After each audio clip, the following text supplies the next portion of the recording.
અહેમદાબાદ મિત્ર ન્યૂઝમાં આપનું સ્વાગત છે। ગોંડલના રીબડા ગામે અનિરુદ્ધસિંહ જાડેજાના પેટ્રોલ પંપ પર ફાયરિંગ કરાવનાર હાર્દિકસિંહ જાડેજા કોચીથી ઝડપાયા બાદ સુરત પોલીસને કબજો સોંપવામાં આવ્યો।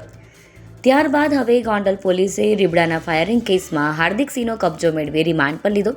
સવારે પોલીસ હાર્દિકસિંહને લઈને રીબડા અનિરુદ્ધસિંહના નિવાસસ્થાન ફાર્મ હાઉસ અને પેટ્રોલ પંપ પર પહોંચી હતી અને ઘટનાનું રિકન્સ્ટ્રક્શન કર્યું હતું।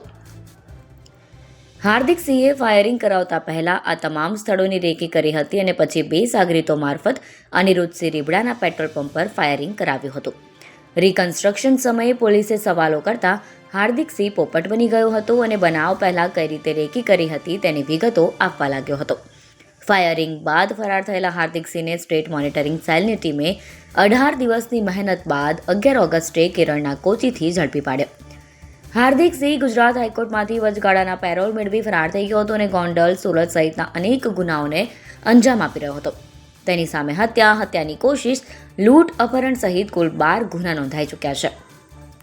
આરોપી હાર્દિકસિંહને કોર્ટમાં રજૂ કરાયા બાદ તેના 6 દિવસના રિમાન્ડ મંજૂર થયા। રિમાન્ડ દરમિયાન તેણે કબૂલ્યું કે ફાયરિંગ પહેલા તેણે રીબડામાં અનિરુદ્ધસિંહ જાડેજાના પેટ્રોલ પંપ, ફાર્મ હાઉસ અને નિવાસસ્થાનની રેકી કરી હતી। પોલીસે હાર્દિકસિંહને દોરડાથી બાંધી આ તમામ સ્થળોએ લઈ જઈ ઘટનાનું રિકન્સ્ટ્રક્શન કર્યું હતું અને કેવી રીતે કાવતરું ઘડવામાં આવ્યું તેની વિગતો પણ મેળવી। આ સમગ્ર કાર્યવાહી દરમિયાન ચુસ્ત પોલીસ બંદોબસ્ત ગોઠવવામાં આવ્યો હતો।